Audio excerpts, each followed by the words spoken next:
It's a late night Saturday night. Tom Crawford's busted out his white polyester suit. He's ready for leisure time because he's got to think about something else other than Michigan football. We're going to lead with the Wolverines and the Badgers. A little bit later on, we'll recap the Spartans and the Northwestern Wildcats. We've got the Clint Eastwood here. We've got it all covered. The good, the bad, the ugly. The good, Michigan State. Their win against Northwestern. Very impressive. And almost as impressive, Michigan had both the bad and the ugly covered. Let's go by the numbers that stand out to me. How about 0 for 10 on third down for Michigan? How about time of possession? Over 41 minutes for Wisconsin to under 19 for Michigan. How about for the third straight game, the Wolverines fumble away the football on their first possession? I guess the silver lining this time was at least it wasn't Shea Patterson, but he did not escape unscathed. He had a brutal game. His completion percentage under 50, 14 for 32, 2 touchdowns a pick, another fumble by him. It would be later on in the game. The rush defense for Michigan, abysmal. They give up 359 yards on the ground, 23 carries for 203 yards to Jonathan Taylor, 8.8 yards per carry, 2 touchdowns. The Badgers scored on their first possession, a 75-yard drive that went 12 plays and took 6:25 off the clock, and they would build a 35-0 lead by the beginning of the second quarter, and this game was in the barn. This was over. We bring in Tom Crawford, of course. The Great Lakes Divide podcast is brought to you each and every time by the Record Lounge in Rio Town, proud sponsor. Heather Frare, the music you hear coming in, going out is available at her store, and new music is available every Friday. I'm Ryan Schuling. Tom Crawford. We know that you were following this game from afar, but I got to tell you, it was far from good, and I didn't have to watch it to know what was going on. All the numbers I just recited, the game itself, your reflections on it, what happened here, what the hell was that? Well, let me start out this, Ryan, and I'm in Pennsylvania here, and I couldn't be further away from it. I'd love to get far, far away from Ann Arbor right now. This is a sad, sad time, I think, in Michigan football because for a lot of reasons that we'll get into. But, you know, they talk about Michigan, the experts, that they have an identity problem. No, they don't. They know who they are. They're not very good. They're just not very good right now, and they don't execute well. Once again, back to the turnovers that we talked about. I had feared, can they stop the run? No. They have an offensive line that returned 4 kids this year, seasoned veterans, in contrast to Wisconsin having 4 new starters on their front offensive line. And look what happens. Michigan just gets absolutely abused. This is one of the lowest moments. I ranked this up there, Ryan, with a 31-0 debacle that Brady Hoke suffered to Notre Dame because they just played they just looked pathetic. I mean, it was almost a visual grab that you said, that's not a very good football team. In fact, it's a really bad football team. This tweet from Kyle Rowland, I believe from the Toledo Blade, Michigan now under Harbaugh. This is updated 0-4 against Ohio State, 1-9 against top 10 opponents, 0-7 as an underdog, 1-6 on the road against ranked opponents, 5 losses by at least 21 points. And here's the most concerning part of all to me, Tom. Of those 5 losses by at least 21 points, that includes 3 of their last 5 games. It's not getting better. It is getting worse. We go back to the Ohio State loss last year, the Florida loss in the bowl game, this one here today. Why is it that Michigan they don't look like they belong on the same field as those 3 teams, Ohio State, Florida, and Wisconsin? I don't know, because the talent supposedly is there, but the recruiting experts will talk about the talent that's there. This team had 2 weeks to prepare for this game. I know Wisconsin did too, and Wisconsin was on a roll, and sometimes people think, oh, God, Wisconsin doesn't need to have a bye because they're on a roll. It'll simmer them down. Don Brown was salivating. We get to play a conventional team. We don't have to play somebody like Army. I don't care who they're playing right now. Right now, I mean, sometimes when you watch a team and they lose, if it's your team, you say you have this feeling that they're never going to win a game, and then when they win a game, you feel like they're never going to lose a game. It's just that's how it goes back and forth, polarizing. But when I look at that schedule, and as we speak, as we're taping this right now, I mean, Notre Dame is playing Georgia very competitively in Athens. Ohio State had a really dramatic 76-5 come from behind victory today. That was impressive. I mean, my God, Michigan State now bounced back. We know how Michigan State prepares for Michigan and emphasizes that game. They still got to go to Happy Valley. Maryland on the road. I mean, all of a sudden, here I had a vision of 11-1, and now I'm looking at the schedule, and it's like, well, it's good that Rutgers is there next week, but don't take anything for granted. Tom, this game, to me, it changed so much in that I thought, like you, this would be a knockdown, drag them out, kind of old school matchup back in the Bo Schembechler days. You had Michigan winning 17-16. I had Wisconsin winning, but in a close, low-scoring game, 24-20. But the fact remains, the Wolverines got blown apart on both sides of the ball. I can't think of one positive thing to take away from this game. And how about this tweet, Tom, from the all-time great Jake Long of Michigan? He says, and he has video posted on Twitter, out of everything today, this bugged me the most. I don't care if you're down by 100. You don't walk onto the field like that. Good or bad, finish the game with a purpose. The Wolverines trailed 35-14 at that point. I mean, how much of an indictment is it that a guy like Jake Long takes to Twitter and fires off something like that? Well, then and then you had Charles Woodson at halftime with Urban Meyer. How that must have been a lot of fun. Yeah. And he's speechless. I mean, you see these veteran Michigan players of the past, and offensive lines. Jake Long was probably the last decent offensive line that Michigan had. I'm totally discouraged because we had the Rich Rod era. Hey, we got to get a Michigan man back in there. We got Brady Hope. We thought that would work. No, that's not gonna work. Then we get to legacy. So we grab our legacy, but the legacy has 0 legacy wins in his 5th year. Mm-hmm. I guess you could say beating Florida 40-7 or whatever was a quality win back to his first year in the bowl game. But no, this is incredibly discouraging. My phone's been blowing up. Oh, yeah. With text messages from my Michigan buddy thread. We have a big thread. I saw some comments from love-goggled Michigan Wolverine fans that I couldn't believe what I was seeing. And so this is it's going to be an interesting season moving forward to Michigan because there's so much of a long season to go. Yet there's a daunting task in front of them. Even the home games, they can't win the road. We got that. But now they're going to probably lose home games because Iowa, homecoming, October 5th. That will be interesting. What if that goes south? Those fans are going to go. They're going to have a meltdown.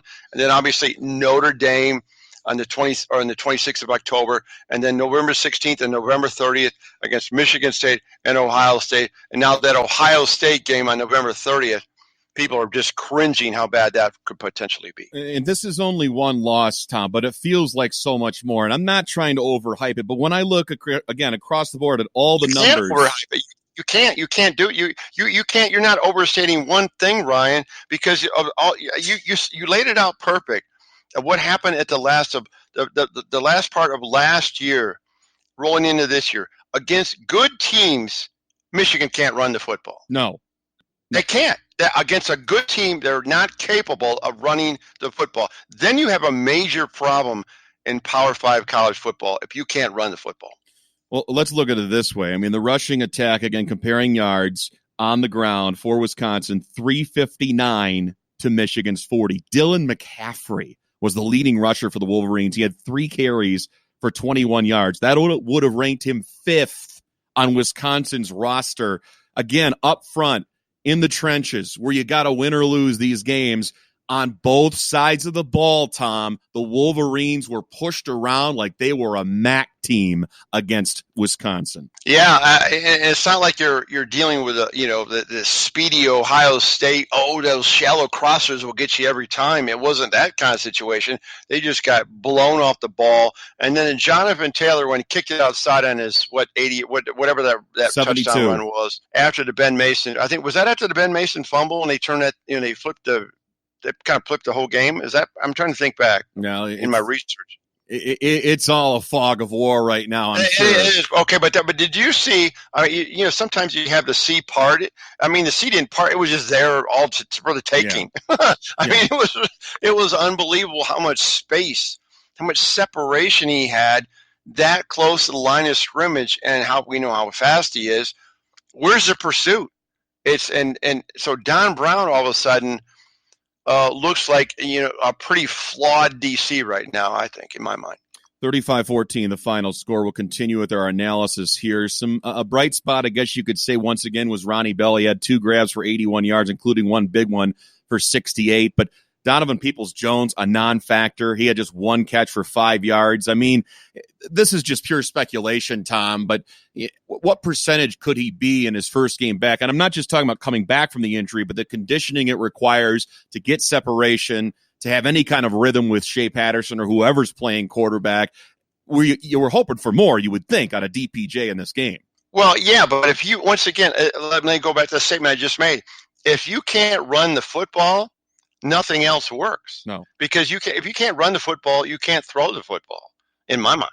With play action and, RPO and all that stuff. I mean, you're becoming so one-dimensional. It was throwing by desperation, and they weren't even good at throwing the ball. I mean, it was just an absolute debacle.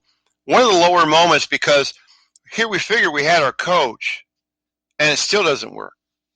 So we went through Rich Rod. We had kind of a sour taste in the back end of the Lloyd Carr era, where he probably did stay there too long. And then you had the Rich Rod debacle, and then you had the Brady Hoke, that whole thing, which was embarrassing. And then you had, we got here comes our savior, and I was buying in as much as anybody. Everybody was. Tom. You weren't alone. Okay, we're all there. And so now this happens in year 5. I thought in year 5 you have all your players. You've gone through multiple coordinators, OCs and DCs, and for that matter, a lot of different coaches since you first started. Mm-hmm. Nothing seems to work. This is why this moment in time in the last 20 years might be the lowest. Wow. Strong words from Tom Crawford as we continue to break down what is a total breakdown by Michigan against Wisconsin that was just clearly superior in every way. Michigan was not even a second-tier team today. I mean, I can't even imagine how far they're going to drop in the rankings after this one. Well, they better be out of the rankings. I mean, it'd be embarrassing to be. Why would they rank it? What have they done this year? Barely beat Army. They barely beat Army. They didn't even look that. I mean, Middle Tennessee State got rolled by Duke. I mean, there's no quality win in that. No. And here's the thing. Wisconsin did exactly what Michigan wanted to do and perhaps should have done offensively, which is just run the ball down Michigan's throat with Taylor. And in addition to that, Jack Cohn, he didn't really have to do anything. He was 13 of 16 through the air, nearly perfect, didn't throw it that much, didn't have to, for just 128 yards. But this goes back, like you said, to those old smash mouth days, Tom. Wisconsin dominates line of scrimmage, establishes run, busts open for big splash plays, doesn't really have to throw the ball. This game could have been played in 1979. No, it could have. Well, in 1979, Wisconsin wasn't very good, but it could have been played from Barry Alvarez era on any of those. I'm just talking style of play. Yeah. Oh, I see what you mean. Absolutely. And the thing of it is that, I mean, I saw some, I didn't see all the game, obviously. I'm seeing blips here and there as I'm researching. I'm seeing 3-man fronts that Don Brown's throwing against that. I mean, some of the schematics is baffling to me. Yeah. And not only that, I mean, you had Shea Patterson, bless his heart, and I'm saying that like a Southern person, kind of condescendingly, but he said they were going to send a message in Madison. They sent a message. The message was sent. We suck. Yeah, that's what the message was. I was going to be a little nicer. I was going to say SOS, but, there's trouble in paradise here. But I can't imagine right now, and I'm not saying that Dylan McCaffrey's the answer, Tom, but how can the Wolverines going forward from here, even against Rutgers, be confident in Shea Patterson as their starting quarterback? He turns it over all the damn time. No, you can't. You turn the ball over, you sit on the bench.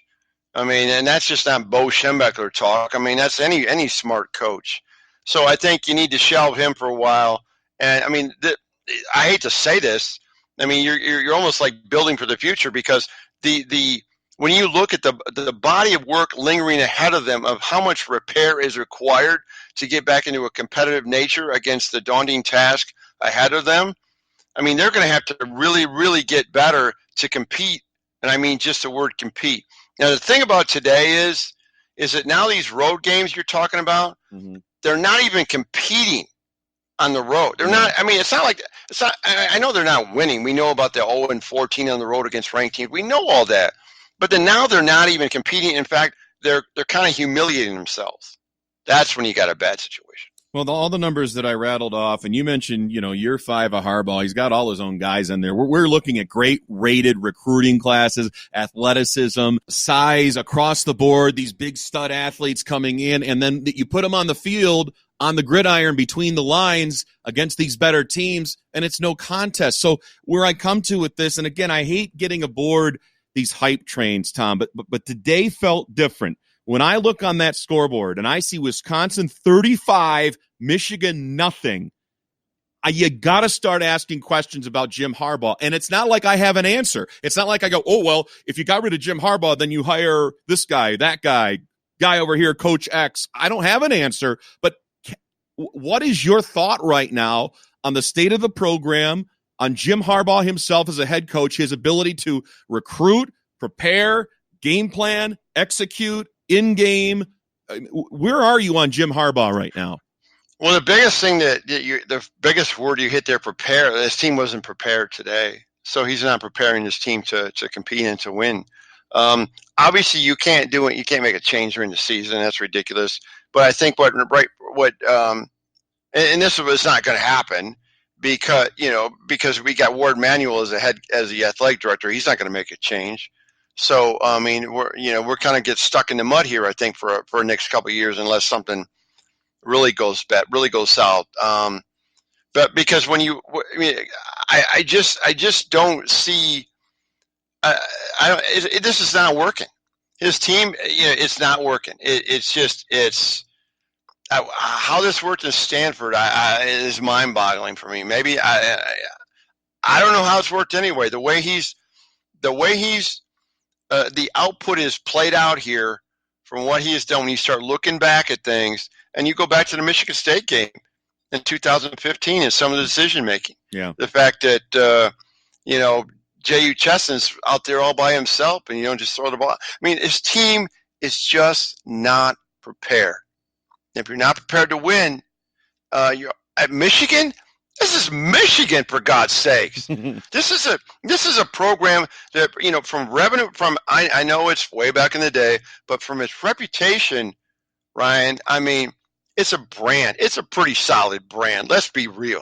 And it's revenue generation from the athletic department, the resources, the 110,000 fans, the exposure, the branding, the Nike. Hello, if you can't win in Michigan, you kind of suck. Tom, I'm telling you, I'm looking at the schedule like you were just referring to, and I'm gonna go best case scenario from the way I look at it. Let's say Rutgers, whatever, they beat Iowa, who's ranked at home. Let's say they beat Michigan State. I still think that's a toss-up, but that's in Ann Arbor. They got to go to Happy Valley at Penn State, and we see what this Michigan team does on the road, jack squat. They got Notre Dame at home, and as you mentioned right now, as we're recording this, they're down just 13-10 late in the third quarter at Athens. Then they got Athens. That's huge. Yeah. And then they got Ohio State. I mean, I'm looking at a team that's going to finish maybe, I think 9-3 would be safe. And if you go 9-3 and you go to another, Outback Bowl or whatever, and you win or you lose, I mean, you're just kind of treading water at this point with Jim Harbaugh. I mean, is that grounds enough for Ward Manuel to consider a change at head coach? Or is that impossible to even consider, the way that I think it would be impossible to consider Bill Beekman firing Mark D'Antonio for any reason? You just nailed it. Very well stated. You're 100% right. I mean, Ward Manuel whacking Jim Harbaugh. Are you freaking kidding me? It's not going to happen. Not going to happen. I mean, he'd have to have you would have to have players getting in trouble. You'd have to have recruiting violations going on. Unless he goes sub 500 a couple of years, and he'll waddle in, he'll hang around the, in the middle of the road there at this team. I'm not going to change my projection. I said 11-1. Hey, there's a one they'll win the rest. I don't do that. Let it ride. That part. There you go. But keep in mind, and they are in control of their destiny, right? Because they run the table, they'll be in Indianapolis. But here's the point: when you look at it, logistically, look at that schedule. I see maybe 3 more wins. Tom, this is another number. I can't believe. You talk about burying the lead here. You and I talking about this game coming in, and I asked you who the key player was going to be. Zach Charbonnet had 2 carries for 6 yards. Yeah. What? Yeah. 2 for 6? Charbonnet? What is that? I don't know what they're trying to accomplish offensively. When you can't block anybody, when you're getting blown up, when you're getting visually blown up by when you watch a football game and even if you're not that knowledgeable about football, and you can see the visual, the optics of this team in red is abusing this team in white at the line of where they snap the ball every snap. That's blatant. They had no answers. Christian Turner led the team in carries with 6. No receiver had more than 3 receptions in this game. So if you were going to predict it, and here's my opinion on it, again, as neutral as I can be on the outside looking in, you got Rutgers coming in next week. You got to lick your wounds, and I'm sure they'll take it out on the Scarlet Knights. But could there not be a better game, Tom, to break in Dylan McCaffrey as the new starting quarterback than an opponent like Rutgers, where he should have success, where he should be able to build confidence? Or do you leave that once again to the devices of Shea Patterson to try to get his confidence back, because your best chance of winning long-term is with him? Which way do you go? Well, Dylan McCaffrey, didn't he have a concussion today? I didn't see that or the after effects of it. Obviously, that would change everything in the protocol, yeah.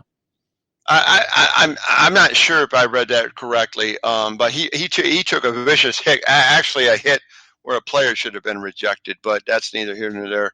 But I would go with Dylan McCaffrey. I mean, I'm serious. I mean, you have credence to bench your starting quarterback when he's turning the ball over. I mean, that's just fundamental, and that's every game. And he's been hurt. I would start with Dylan McCaffrey and see against the Rutgers game. But it's really going to be interesting, Ryan, next week in Ann Arbor, the dynamics of that whole stadium. Yeah. Because you're coming off this I'll say it. It's one of the worst losses in recent memory because of expectation and how bad they got abused. And people had warned, here we go again, Michigan on the road, and the same thing happened. Yeah. And they challenged themselves that we're going to make a statement, and they got blown up. I mean, okay, that crowd is going to be so flat, it's going to be unfreaking believable. And again, a opponent like Rutgers doesn't exactly fire up a Wolverine home. No, and so what's going to do is they're going to be thirsty to boo and to melt down and to unleash their frustration. Again, Wisconsin led 35-0 early in the second half. It probably could have been worse. I think they took their foot off the gas a little because they could, and that's embarrassing. That is flat out, Tom. That is an embarrassing loss in performance by Michigan. There's no way around it. You can't. Once again, Michigan fans got to look at it and say, when you look at your team, you can't defend them. You can't even defend the program right now. Not in terms of these are good kids. I mean, they're the good kids and everything, but you can't defend them in terms of what they're doing on the field. They're just the product, the quality, the expectation that we had is not there. Can't win the big game. Cannot win the big game. And Michigan again will be home against Rutgers coming up next Saturday. That'll be televised, time to be determined. You're listening to the Great Lakes Divide podcast with Tom Crawford. I'm Ryan Schuling. Is brought to you twice a week by the Record Lounge in Rio Town. Again, the music that you hear to begin and end each podcast is supplied by Heather Ferrari, our good friend. She's the owner of the Record Lounge just south of I-496 on South Washington in the Rio Town marketplace. All the latest and greatest on vinyl, all the old-time classics as well, the funk, the soul, the R&B that Tom loves, and the 80s new wave rock that I love. They got it all. Take a stroll back through time and catch up on the newest in vinyl as well. That's the Record Lounge in Rio Town. Well, okay, we've covered the bad and the ugly for Michigan in their 35-14 loss to Wisconsin. Now we turn to the good. For Michigan State fans, this had to be a pleasant surprise in many ways. I know it was to me. Not that they necessarily beat Northwestern, but how they beat Northwestern, how they dominated Northwestern, how they controlled the game. There were still some issues with penalties. We'll talk about that in a little bit. But Tom Crawford actually almost nailed this score right on the head as Michigan State wins it. I did nail that score. I said 31-10. Actually, you did. I'm sorry, Tom. You were right on the money. You were a soothsayer. Isn't this weird? You were right exactly now on Michigan State, Northwestern, and I was right that Wisconsin would win and cover against Michigan, but I didn't have it being a blowout. So yeah, I guess, opposites attract there, kind of Paul Abdul style. But, 31-10 the final. Michigan State, never really in doubt. They led this game 31-3 at one point. And, it seems to play out this way. And this is where, I cringe as a Michigan State fan watching these games because you see the first series, and we saw this a lot last year. It looks great. It's scripted. It's organized. They get a touchdown. They're up 7-0. And then they hit the skids from that point forward, Tom. They punt until they score a touchdown right at the end of the half. It just seems like they got a game plan coming in. They got an idea. They know what they want to do. They know what they want to establish. And maybe they do on that opening drive. It was the same exact story against Tulsa. And then second drive comes around and they hit a wall. So, at least early on, this took on the flavor of a lot of games we've seen from Michigan State on offense. Yeah, and the reason that I knew that Michigan State was going to win comfortably 31-10 was the fact that, first of all, I thought they'd be all, irritated and agitated with themselves after what happened at the Arizona State game. I knew their defense would be very difficult for Northwestern to move the ball. But bottom line is Northwestern's not very good. I watched them against UNLV, and UNLV ran on them. They went out to Palo Alto and lost to a Stanford team, and has absolutely been a piece of crap ever since. Yeah. Northwestern is not a very good. This is not one of Pat Fitzgerald's better teams. Got some good defensive players, but Hunter Johnson's not getting it done. And he's a second-string quarterback. So I think this was a good win for Michigan State, but I think they have a zero chance of beating Wisconsin and Ohio State, and maybe even zero chance of being competitive in those games. Wow. Even after a win like this, you say that. And here's the thing. I think, and I don't want to put words in your mouth, Tom, but from what you and I have seen so far from Wisconsin and Ohio State, we thought big 1, little 13, but I'm believing more and more it's big 2, little 12, Ohio State, Wisconsin, and everybody else. Well, and so when I make that statement about Michigan State not competing with Wisconsin and Ohio State, there's a couple reasons for that. Both of those are on the road. Yep. Good luck with that concept. And the other thing is that those two teams are that good. Yes. Michigan State could have a pretty good team this season. If they get the penalties, consistently down, they hold on to the football. Lewerke gets proficiency a little bit more, and their running game, if that can ratchet up much more than it has been, then they'll be pretty good. But I don't see that happening, and that's 3 losses right there. And let alone, if they get a 4th loss, or if they don't get a 4th loss when they go to Ann Arbor on November 16th. I got to talk about the individual play of Joe Bachie in this game, Tom. The stats jump off the page alone. He had 14 total tackles, 13 solo, a sack, 2 tackles for loss, 2 passes defended, an interception, a quarterback hurry. This was the Joe Bachie that everybody expected coming into this season, and it makes me just boil over with frustration once again as to where was he on 4th and 13. If you're going to have a spy on Jaden Daniels, the quarterback for Arizona State, on 4th and 13, wouldn't that be Joe Bachie? You can't let that game go, can you, Ryan? No, I cannot. That's what I'm saying is Bachie has an amazing performance today. You know what he can do, and it's not like the guy's going to be perfect. I understand that, but on the one big play at the end of the game, you stop him, you win. Bachie was supposed to be the spy, right? He had to be. Yeah. Well, and maybe I think Arizona State's better than Northwestern. I just don't think Northwestern's very good. Right. I wish Michigan was playing them this year. There's a team that they could beat. But I think this was a good win. D'Antonio gets his most wins, and that's cool. And then they'll beat up on Indiana next week, and then we'll really find out what they're about. when they play, and in Wisconsin, Ohio State, because Michigan's offensive line is horrendous.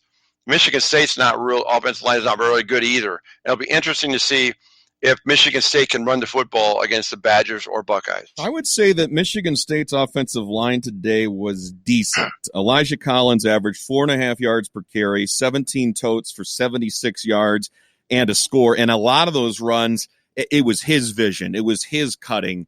It was his ability that enabled him to stretch out plays that I just don't think Connor Hayward can do, or even Ladarius Jefferson. I like what I've seen from Anthony Williams at times as a potential kind of guy that might rise up the depth chart. But Collins, again, was the linchpin running back, as he should be. He had 17 of the team's 40 carries, nearly half, and was very solid in that regard. But I think the big story coming out of this is twofold. Yeah, Cody White fumbled, muffed a punt. That was frustrating. But he got back involved in this game as the yin to the yang of Darrell Stewart, who had another solid performance. Stewart, 5 catches, 77 yards. Cody White, 4 grabs, 70 yards, a score. And again, the quick hitters from Brian Lewerke. I think this is it. Tempo on offense, quick hitters. Don't put much pressure on the offensive line to have to protect. Exactly.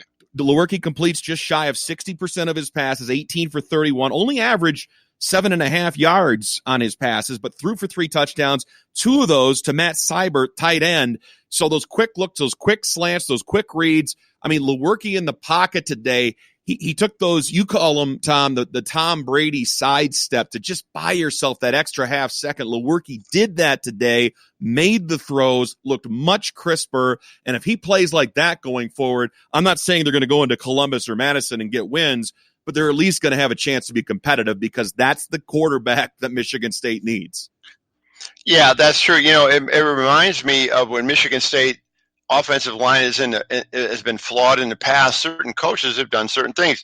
Back in the Dave Urema era, I think it was in the 80s, their line couldn't pass block anybody. So what they did, they just rolled them out. Just rolled them out to buy more time. Same thing, I think you're spot on with the quick hitters. That's how you offset an offensive line that can't block. Mm-hmm. Get rid of the ball as fast as you freaking can. Yeah. And I think that could work.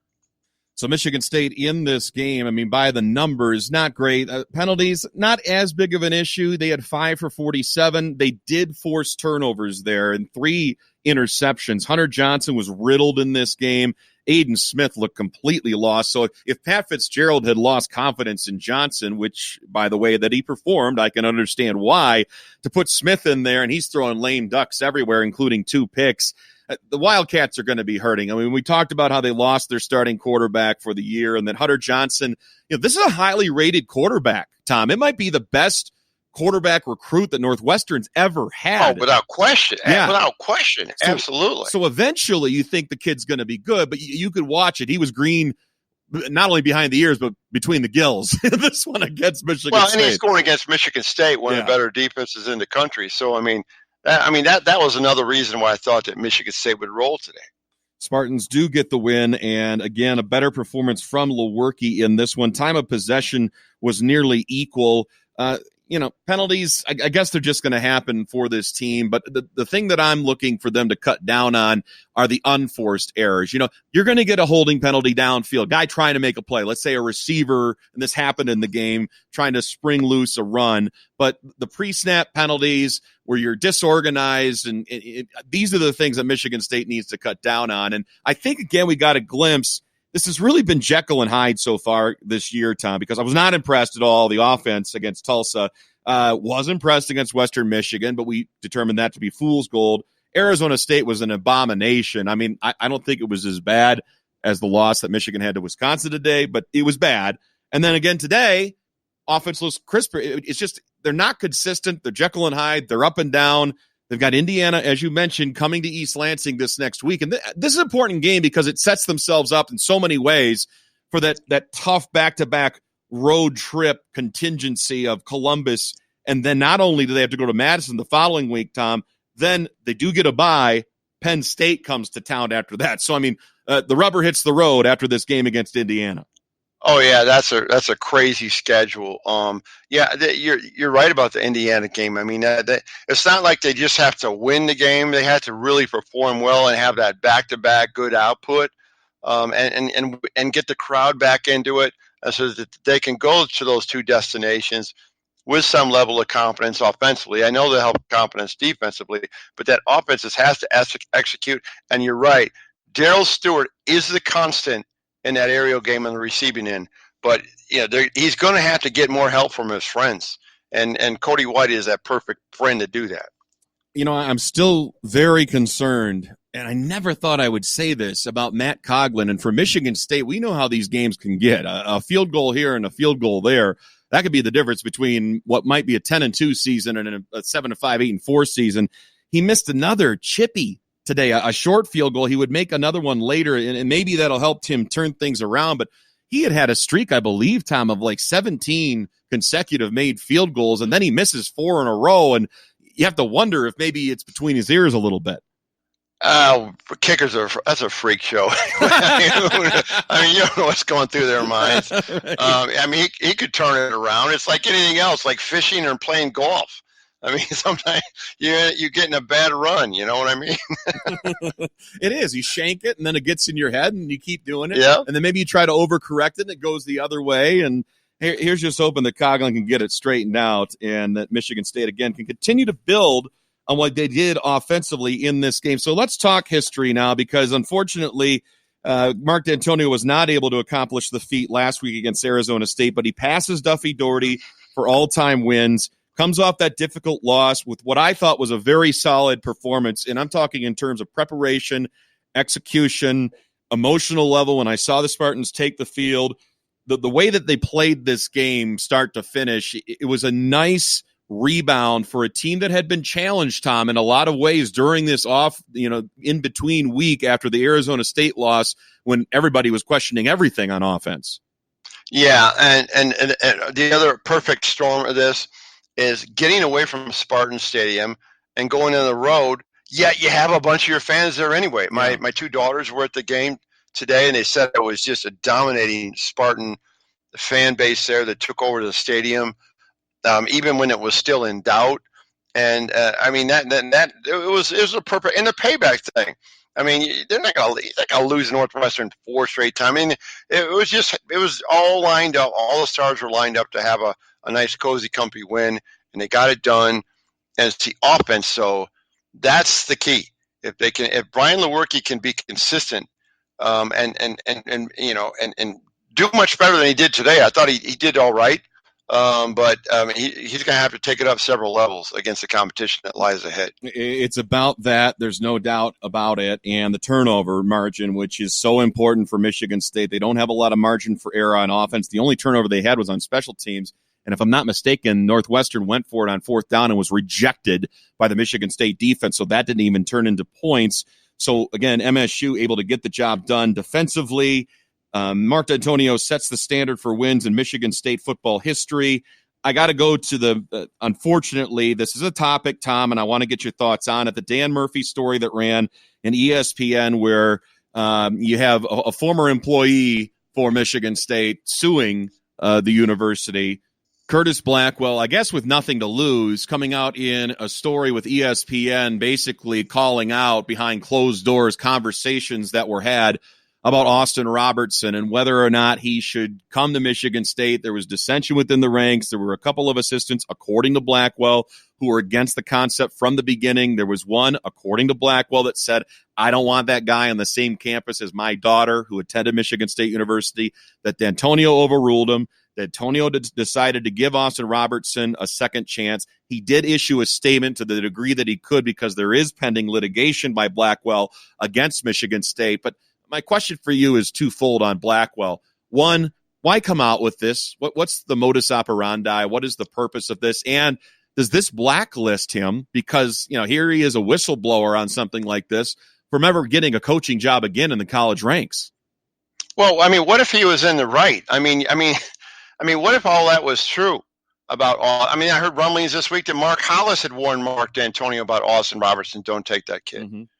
I mean, I go back. We're at Jack Ebley and I are at the Bluegill Grill, and it was announced that Austin Robertson was going to come to Michigan State. And at the time, he had a couple incidences or something going on, accusations in high school of this type of activity. I mean, Michigan State was on a roll with quality kids, and hard-nosed kids, and not having to go after the high-caliber 4 and 5 star players. Okay, and so they dipped into that bucket, and look what happened. I mean, backfired. And the other thing is, what's that? It backfired. Absolutely, it backfired. I think it backfired in a lot of ways, and when they had the formula down, and so. I mean, people, Michigan State fans, I mean, you're going to get some D'Antonio Michigan State fans that dude can do no wrong. And they're going to look at this thing with Curtis. Oh, there's a money grab. We don't know. Let's let the thing play out. But whatever type of legal activity or verdict comes out of this thing, this lawsuit, and find out and let's get to the truth and find out. And see, here's the rub, the pressure in all of this, Tom. You nailed it on the head earlier. When Michigan State was building after that 2012 season to 2013, and they go to the Rose Bowl and they win it in 2014 and 15, and they go back-to-back Cotton Bowls, and they get this bigger profile. Now all of a sudden, instead of having to scoop, to use your metaphor, from the bucket of like 3 stars and below, they have access to 4 and 5 stars. However, maybe it's the fringe 4 and 5 stars that Ohio State, Alabama go, nah, we're not going to take a chance on the kid, or Michigan even, nah, I'm going to take a chance on the kid. But lo and behold, here's Michigan State rubbing their hands together. We can get a 4 or 5 star like Austin Robertson or Malik McDowell, or you go down the list of Donnie Corley and guys like this, and it seems like almost everyone they went after that was of that caliber, again, just backfired on them. And so a return to the formula, we see a little bit more maybe mediocre athleticism. We see the record fall. I mean, which way do Michigan State fans want it here? I mean, are you going to roll the dice, take chances on these problem kids that are very talented and have what happened with Austin Robertson? Or is 9-3 going to be good enough if you've got a group of good kids? That's a very difficult question to answer, because I think fans, they want to have their cake and eat it too. Well, yeah, I see what happens. I think when people think, hey, maybe the program thinks this way. We're doing really good with this, and what if we just add a few of these 4 and 5 stars with these 3-star great character kids, blah, blah, blah, blah, hardworking kids, grinders, power football. Think of how good we'll be then. Well, you know what? You can't have it both ways. Ask Wisconsin. Yep. Look what they do. They don't have top 10 recruiting classes. Look what happened today in Madison. So I think Michigan State needs to stick to their identity. I mean, they had that identity thing going on for a long time. And now the problem is that school as a whole has got another identity, and it's not a good identity. Mm-hmm. You know what I mean? And you know exactly what I mean. Oh, I do. And at the school as a whole, with the Nassar case and some of these other things that have been going on. So I think right now, I'm not going to comment. I mean, do I think it's the money grab, or do I think if there's some credence to it? Let's let the courts or whoever decision makers on this figure it out, and then we'll go on from there. We'll let it play out. But there's a guy that you're familiar with, and he's the biggest talk show host in Detroit, and he gets a lot of listens and clicks and hot takes, et cetera. And I don't have anything personally against Mike Valenti, but something he said this week just blew my mind in terms of its denseness and ignorance. And I don't know if he was just doing it to troll people. But, he's talking about after the loss to Arizona State, it's time for the Mark D'Antonio era to end. The game's passed him by.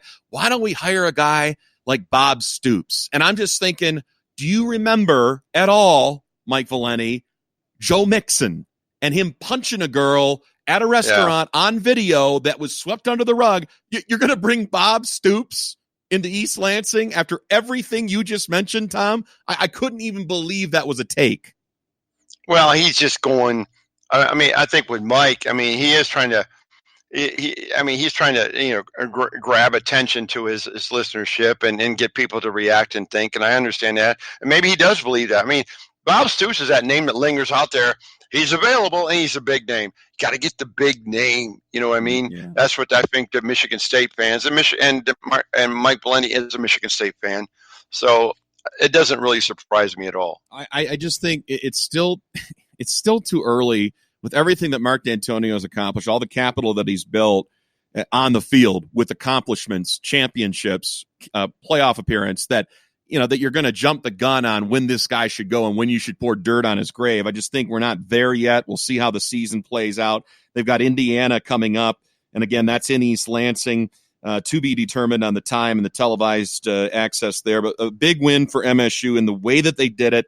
I want to end our Michigan State discussion with this 31-10 win, Tom. I was told by a couple of sources that there was a players-only meeting on Monday for the Spartans. And we're talking 3 games into this season. And my feeling is they're like, we're not letting this happen again, what happened last year. Maybe guys are calling each other out. Coaches aren't in there to intervene.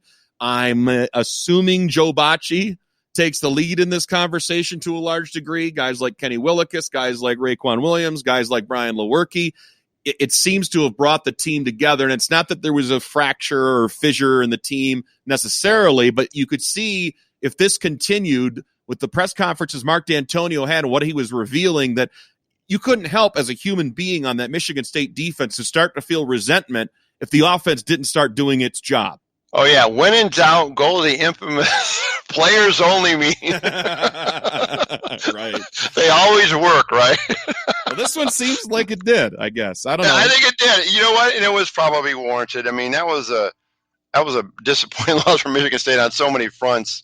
And then getting caught up in the officiating aspect of it too, and a lot of that was warranted, obviously. So I think it worked, when there's too many times to have that players only meeting, because it loses its credibility if you do it too often. But you're right. I think it was warranted, and the evidence was it certainly worked this past week. Yeah, and the big leaders, they came to play. We talked about Bachie's performance, leading the team across the board in tackles and defensive plays made and big plays made. I mean, he seems like to be in the middle of the fray on everything, and it was a very solid, if not spectacular, performance by Brian Lewerke. They needed that from him. 18 of 31, 228 yards, 3 touchdowns, no picks in this game. And again, credit where credit is due.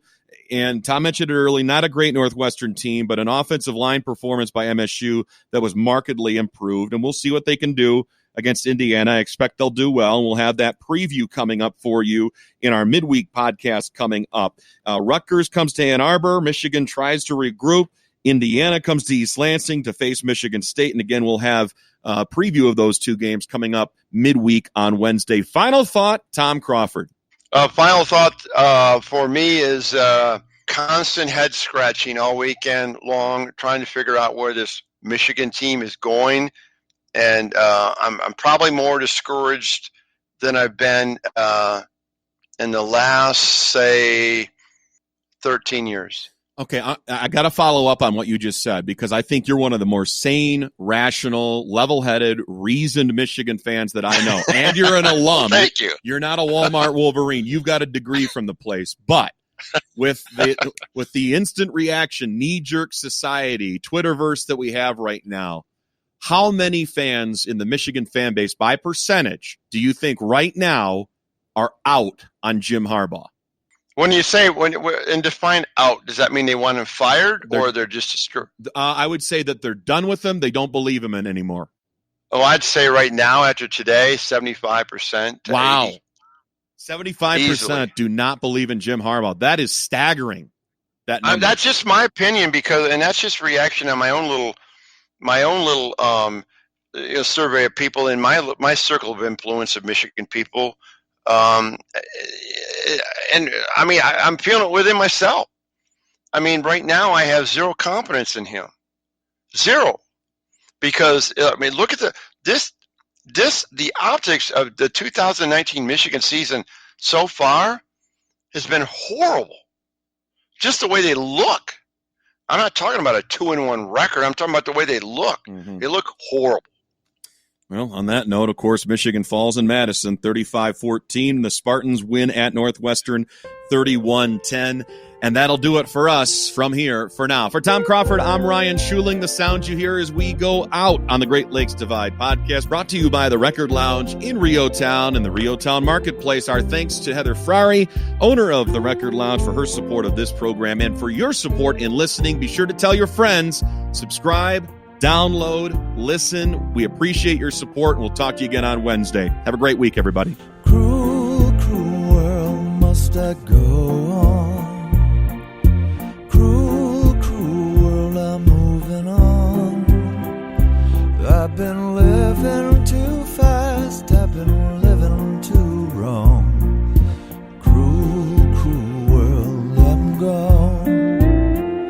This big old world sure got me running round.